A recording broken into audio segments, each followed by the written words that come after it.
Hi friends.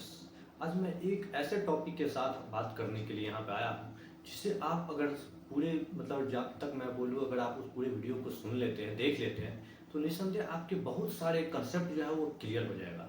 खासकर आज मैं आपको जो बात करने जा रहा हूँ वो एक राजनीतिक टॉपिक के बारे में, यानी कि 2024 में जो इलेक्शन के हुए हैं उसका जो रिजल्ट आया है उसमें हमें क्या क्या पॉइंट सीखने को मिला है जिससे मैं अपने जीवन में अगर उसको अपने ऊपर अमल करूं तो मैं इस बेहतर से बेहतर रिजल्ट को प्राप्त कर सकता हूं। तो इसी कंसेप्ट को मैं आपको एक डिस्क्राइब करूंगा जिसमें कि आगे बात देखेंगे आप। तो चलिए ठीक है, अब मैं ज़्यादा टाइम न लेते हुए आपके साथ मैं कंसेप्ट पे आता हूँ। इससे पहले कि अगर आप चैनल पे पहली बार आए तो हमारे चैनल को सब्सक्राइब करें, लाइक करें और शेयर करें जिससे मेरे द्वारा बनाए गए वीडियोज आप तक सबसे पहले पहुँच सके। तो चलिए दोस्तों शुरू करते हैं। राजनीति, आप जानते हैं कि राजनीतिक टर्म से हम सब जागरूक होते हैं और ये एक हॉट टॉपिक भी बना रहता है क्योंकि जिसे देखे राजनीति पे चर्चा करता है, चाहे वो चाय के दुकान पे हो या कहीं भी 5-10 आदमी अगर वहाँ बैठे हो तो राजनीति पे जरूर डिस्कस होता है। और ये तो एक हॉट टॉपिक है ना 10 लोगों के बीच में। तो राजनीति में कहना क्या चाहता हूँ कि राजनीति में कोई दोस्त या दुश्मन नहीं होता, ये बात आप हमेशा याद रखना कि राजनीति में आप सोचोगे कि नहीं यार ये दोनों एक दूसरे के विपरीत है, विरोधी है, जैसा कि स्थानीय राजनीति में होता है वहां तो दोस्त और दुश्मन होता है, एक दूसरे के लिए तो मारकाट हो जाता है। लेकिन जहां प्रोफेशनल राजनीति का जहां बात होगा पॉलिटिकल सिस्टम का, वहां ऐसा कुछ नहीं होता है। ये आप उदाहरण के थ्रू देख सकते हैं क्योंकि वहां सिर्फ और सिर्फ अंतिम परिणाम पे मतलब होता है कि अंतिम परिणाम क्या आता है। अब उनका मैं ये कहूँ कि उन लोगों का जो मकसद होता है ना वो सिर्फ जीतना होता है, जीत गए तो यह सब राइट है, उसके बाद फिर हम क्या आप क्या, कोई दोस्त नहीं कोई दुश्मन नहीं, सब राइट है। क्योंकि अगर इनका जीता जाता उदाहरण अगर आपको समझना है तो आप देख लो कि ये जो नायडू जी हैं जो अभी बीजेपी के एक सपोर्टर बने हैं, नायडू जी और मोदी जी के बीच में कितने विवाद हुए थे। दोनों ने न जाने एक दूसरे पे कितने बारे में क्या क्या नहीं कहा होगा। लेकिन जब 2024 का चुनाव था दोनों ने गठबंधन किया और आज वही नायडू जी मोदी जी के बीजेपी के एलाई पार्टी बन के हैं और एक ऐसे पार्टी के रूप में वो हैं कि अगर वो थोड़ा सा भी हिल गए ना तो सरकार हिल जाएगी, बीजेपी हिल जाएगी। तो आप सोच सकते हैं कि जो एक दूसरे के कभी धुर विरोधी हुआ करते थे आज वो साथ है। अब मैं दूसरे उदाहरण के बारे में आपको बात कर रहा हूँ कि नीतीश जी और मोदी जी। नीतीश जी को तो एक उपनाम भी मिल चुका है पलटू राम, कहते को पलटू चाचा है, कभी उधर जाते कभी उधर जाते। और आप देखिए कि मोदी जी के बारे में नीतीश जी ने क्या सब नहीं कहा है, भाजपा ने नीतीश के बारे में क्या सब नहीं कहा। लेकिन आज क्या है, वही नीतीश जी भाजपा के सहयोगी दल है और उनके बल पे आज सरकार चल रही है। दोनों एक दूसरे पे बहुत सारे आरोप लगाए। नीतीश जी ने यहाँ तक भी कह दिया था कि मैं मर जाऊंगा लेकिन बीजेपी का साथ नहीं जाऊंगा। लेकिन ऐसा क्या हुआ, क्या वो बीजेपी के साथ नहीं गए? गए ना। तो ये कुछ नहीं, इससे क्या निकलता है, यहाँ से सीखने को हमको क्या बात मिलती है कि जीवन में या सीखने की मैं मूल बात यही कहूँ कि यहाँ कुछ भी अस्थायी नहीं होता है, सब ये टेम्पररी बेसिस पे होता है। और इसी प्रकार से इसको हमें अपने जीवन में भी लाना है कि हमें भी अपने कंपटीटर का नहीं रखना है, जो भी कंपटीटर है उसका विरोध नहीं करना है, अगर जरूरत पड़ा तो उससे हाथ मिलाना है। यहाँ से सीखने को हमें बस यही मिलती है।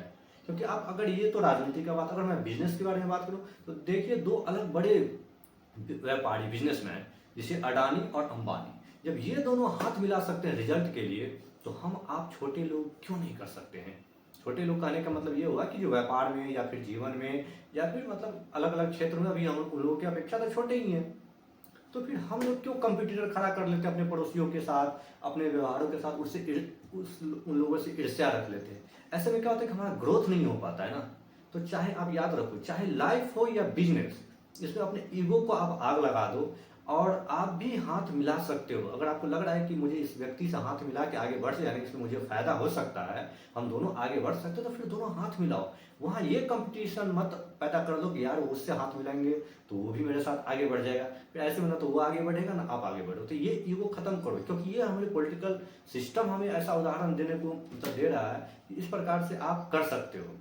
जब वो लोग कर रहे हैं अपने हित को साध रहे हैं, फिर आप क्यों पड़े हुए हो दुश्मनी में, कोई फायदा नहीं होता है। अपने ईगो को खत्म करो, हाथ मिलाओ, बिजनेस करो, व्यापार करो, जीवन को आगे बढ़ाओ, रिजल्ट पे फोकस कीजिए सर, और कुछ नहीं।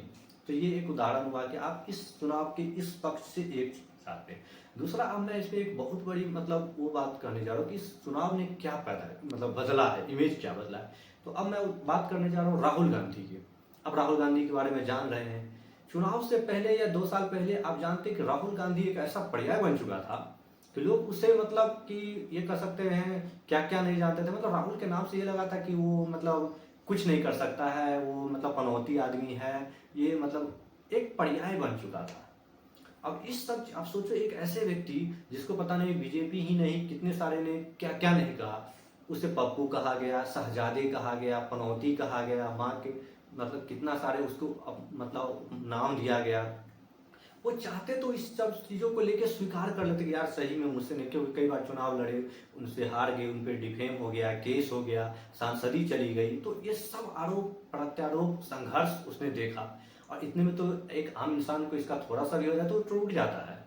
लेकिन इसके विपरीत उसने क्या किया, जब उसे लगा कि अब ये सारा चीज उसके खिलाफ हो गया, तो या तो अब वो सोच सकता था कि चलो यार ऐसा हो गया तो मैं बैठ जाता हूँ, छोड़ो ये सब कहानी, कोई मतलब, क्योंकि वो कर भी सकते थे। इतने बड़े पार्टी से वो बिलोंग कर रहे थे, इतनी सारी संपत्ति उनके पास है जहाँ इस सब चीजों का। लेकिन उन्होंने क्या किया इसके विपरीत, उन्होंने इस सबको दरकिनार किया और भारत भ्रमण पे निकल गए।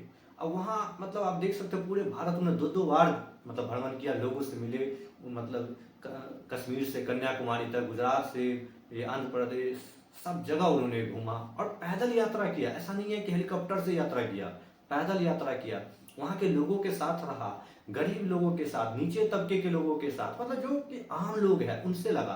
फिर जब उन्होंने ऐसा किया तो क्या कि लोगों के बीच में उनकी परसेप्शन बदलने लगी, विचार बदलने लगा, लोग राहुल गांधी को सीरियसली लेने लगा, उसे मतलब मीडिया वाले तवज्जो देने लगे कि ये कुछ हम नया कर सकता है, ये नए भारत का विकसित हो रहा है। और ऐसा लगा भी, और उसके अंदर एक क्षमता भी है, उन्होंने बहुत कुछ देखा है, समझा है। और अब मुझे लग रहा है कि आने वाले टाइम में इस बार उनको जो मतलब बहुमत मिली है, जो भी मतलब बहुमत, सरकार तो नहीं बना पाई है, लेकिन जो भी सीट आई है उनको अपेक्षा अब उनको एक संकट, और हो सकता है कि भविष्य में वो प्रधानमंत्री भी बने, और निस्संदेह जब वो एक प्रधानमंत्री बने तो एक अच्छा प्रधानमंत्री बन के आएंगे। ये है उनके अंदर वो क्षमता, क्योंकि वो समझ रहे हैं, देश को समझे हैं, जाने हैं। ये आप याद करो, ये महात्मा गांधी की जो एक यात्रा थी, दांडी यात्रा, सेम टू सेम ऐसी कुछ सोच सकते हो। तो इस तरह से लोगों से कनेक्ट हुआ, जब कनेक्ट हुआ तो एक मतलब ऐसे पार्टी जो खत्म हो चुकी थी, उन्होंने फिर से अपने आप को जीवित किया। और जरूरी भी है, लोकतंत्र में इस प्रकार से जीवित होना भी चाहिए, तभी जाके एक मजबूत विपक्ष जब होता है ना, तो सरकार को काम करने में मजा आता है, सरकार को काम करना पड़ता है। ऐसा नहीं कि अब वो अपने मनमानी करेगा, क्योंकि अब अगर वो मतलब पीछे हटेगा या कहीं से करे तो मजबूत विपक्ष है जो उससे सवाल करेगा, उसको मजबूर करेगा, तो अब वो आराम नहीं कर सकता। ये एक अच्छी बात है। तो इस घटना से मुझे क्या सीखने को मिला है कि कोई भी व्यक्ति अगर आपके बारे में परसेप्शन बना दिया है ना कि आप ये नहीं कर सकते हो, वो नहीं है, ये है, तो वो सब परसेप्शन बेकार हो जाता है। आपको उस पर रिएक्ट तो नहीं करना है। राहुल गांधी ने भी रिएक्ट नहीं किया। आप उसका एक भी वीडियो नहीं देखेंगे जिसमें उसने कहा, पप्पू के बारे में जब कहा गया तो उसने उस पर कुछ बोला, या फिर पनौती कहा गया तो उसने कुछ बोला, मतलब शहजादा कहा, उस सब बातों को उसने छोड़ दिया। वो अपने पे फोकस करते रहे, अपने आप को बेहतर करते रहे।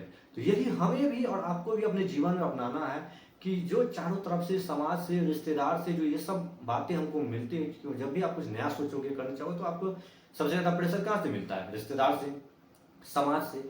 तो उसे आप दरकिनार कर दो, क्योंकि ज्यादातर लोग ऐसे ही होती हैं। आप ये ध्यान रखना, जिधर दम उधर हम। आम लोगों के बीच में यही एक धारणा है कि जिधर दम उधर हो हम। लोग हमेशा सही नहीं होते हैं, ठीक? लोग हमेशा जो आप सोचेंगे ना कि वो समय नहीं होते, इसलिए आप भी अपना जो राय लोग बना उसको मत मानिए, आप अपना काम करते रहे। तो ये चीज हमें राहुल गांधी से सीखने को मिला। दूसरी पर अब तीसरी जो पॉइंट यहाँ से समझ में आई कि आप ये देखिए लोगों की राय किस प्रकार से बदलते हैं। लोग जो किसी के बारे में मतलब एक एजम्पशन बना लेते हैं, क्या वो सही होता है? हमेशा नहीं होता है। तो इस बार का पूरा नारा ही था, अब की बार 400 के पार। यानी कि कहीं ना कहीं मतलब ये चारों तरफ से फैल चुका था कि इस बार जो है वो बीजेपी की फुल गवर्नमेंट आएगी और एक हाई सीटों के साथ आएगी जहां विपक्ष होंगे ही नहीं। और ये बहुत कोई लोग मान चुके थे, इसके कारण जो है इस बार वोट भी ज्यादा नहीं पड़ा। ज्यादा वोट लोग सोच रहे थे कि चलो यही तो गवर्नमेंट आ रही है, तो मेरे वोट देने से इसी का नतीजा हुआ था कि ऐसा तो सबके मान ली। मीडिया वाले ने पूरा मतलब वो कर दिया है कि ये इस बार के जो है वो जो एग्जिट पोल सब उसमें 370 से प्लस दिखाने लगा, ये क्या। तो अब ये सब शुरू से ही एक कहानी चल रहा था। इसमें क्या होता कि अगर विपक्ष चाहते, जो अभी है अखिलेश यादव है, राहुल गांधी है, ये सब मिलके चुनाव लड़े, ममता बनर्जी, ये सब पहले ही हम सोचते कि चलो यार अब ये कर ही रहा है तो हम लोग क्या इतना मेहनत करें। लेकिन उन्होंने क्या किया कि जब एक बड़े कंपटीटर के साथ टक्कर है तो अपने जो छोटे छोटे जितने भी सबके साथ उसने कोलैबोरेशन कर लिया। अब इससे फायदा क्या हुआ? क्या आपको लग रहा है कि यूपी में अगर मतलब ये अखिलेश यादव अलग चुनाव लड़ते, राहुल गांधी अलग चुनाव लड़ते और फिर ये ऐसा कर जाते, वहां पे तो फिर इसके बाद तो बीजेपी क्लीन स्वीप कर देती। क्योंकि सब जो मतलब राजनीतिक दल है उन्होंने एक साथ मिलकर उसे हराने के लिए आया। और उन्होंने विचार क्या रखा? संविधान। जहां एक तरफ बीजेपी धर्म, अपने विकास उस पर मतलब काम कर रहे थे, यहाँ एक मतलब जो विपक्ष है ना उसने संविधान को आगे रख दिया कि एक मजबूत विपक्ष होनी चाहिए जिससे कि आगे कुछ कर सके, या हम सरकार आएंगे तो इस सरकार के। उसके लिए बहुत सारे मतलब मीडिया वालों ने उसका मजाक उड़ाया कि आपका मैनिफेस्टो सही नहीं है, ये नहीं है, तो इसके आधार पर आप कुछ नहीं कर सकते। लेकिन इन सब के बावजूद उन्होंने घबराया नहीं, वो अपना काम करता गया। और अब जब चुनाव का रिजल्ट आया तो परिणाम आपके सामने है। मीडिया वाले जो एक समय एकदम पूरा बहुमत ये कर रहे थे, जब चुनाव आया तो मुंह छिपाए भाग रहे हैं। लेकिन चलिए ये तो एक अलग बात है कि जैसे रिजल्ट आता है मीडिया वाले अपने फिर बयान को या इसको तोड़ मरोड़ को फिर घुमा फिरा के मिला लेते हैं। लोग का परसेप्शन भी है, क्या विचार है, लोग के पास भी जो है वो 10 से 15 दिन में इस चीज़ को नए खबर आएंगे, फिर उसमें खत्म हो जाएंगे। तो यहाँ के क्या आया कि लोगों का जो परसेप्शन होता है ना वो भी बदलता है। सोच के देखिए कैसे बदला। यहाँ पे लोग ने सोचा कि कुछ हुआ, कुछ सब ने सोचा कि इतने बहुमत के साथ आइए, उसके लिए मतलब अमित शाह ने बयान दिया, मोदी ने बयान दिया, शेयर मार्केट ने भी अपना रूप दिखाया कि चलो ये सरकार आ रही है। और जिस दिन रिजल्ट आने वाले थे उस दिन आप देखो कितने धाराशाही हुआ। इन सब के बावजूद एक विचित्र सा घटना क्या घटा अयोध्या का, जहां कोई नहीं सोच रहा होगा कि यहां से बीजेपी हार जाएगी। बीजेपी को भी लग रहा हो कि ये तो मेरा एक सुरक्षित सीट बन चुका है, क्योंकि यहाँ मैंने जो काम किया है ना, मतलब वहाँ की जो प्राण प्रतिष्ठा हुए थे श्री राम जी का, वो एक मतलब अंतर्राष्ट्रीय लेवल पे भी पहुंच चुके थे उनकी एक। ठीक है अब ये है, लेकिन परिणाम जब आया तो हुआ क्या? वहीं से बीजेपी हार चुकी थी। अब ये तो बड़ा सोचना कि भाई यहाँ से कैसे ये हार गए। तो अब ये पक्ष तो लोगों ने कई बार इस पर बयान भी किया कि अयोध्या वासियों को शर्म करना चाहिए, ये करना, ये एक पक्ष हुआ। लेकिन वहां के लोगों ने दिखाया कि ठीक है आपने धर्म के लिए जो कुछ किया, लेकिन हम आपके कार्यों से संतुष्ट नहीं है, इसलिए हम आपको बहुमत नहीं दे सकते। और उसने उसको आईना दिखा दिया। तो यहाँ से सीखने को क्या मिला कि किसी भी चीज में अगर आप वहां लगते हैं कि पूरी तरह से निश्चिंत है, तो वहां ऐसा नहीं होता है। क्योंकि आपने ठीक है श्री राम जी को तो वहां लाया, उन्हें मतलब इकोनॉमिक हब बनाया उत्तर प्रदेश का, मतलब एक ऐसा जगह पे। लेकिन उस सब के चक्कर में जो आम लोग हैं, जो गरीब लोग हैं, जो उसके आसपास है, उसको बहुत समस्या का सामना करना पड़ा। उसे अपना घर छोड़ना पड़ा, उससे कई तरह की समस्या हुई, उसके घर तोड़े गए, कई तरह के समस्या से फेस हुआ। इसके कारण उसके पास तो एक ही पावर था, ठप्पा। खिलाफ वोट कर दिया कि आपके कार्यों से मैं संतुष्ट नहीं हूँ, आपको ये नहीं है, मुझे कुछ और मुद्दा चाहिए था जिसपे आप लड़ सकते थे, लेकिन आपने ये किया। यही एक कारण बना वहां से हारने का। तो अब मैं यही कहता हूँ कि अगर ऐसा कुछ हुआ चुनाव में तो आप राय बदला, तो इसी प्रकार से क्या हम अपने जीवन में ये सब चीज को अप्लाई नहीं कर सकते हैं? कर सकते हैं।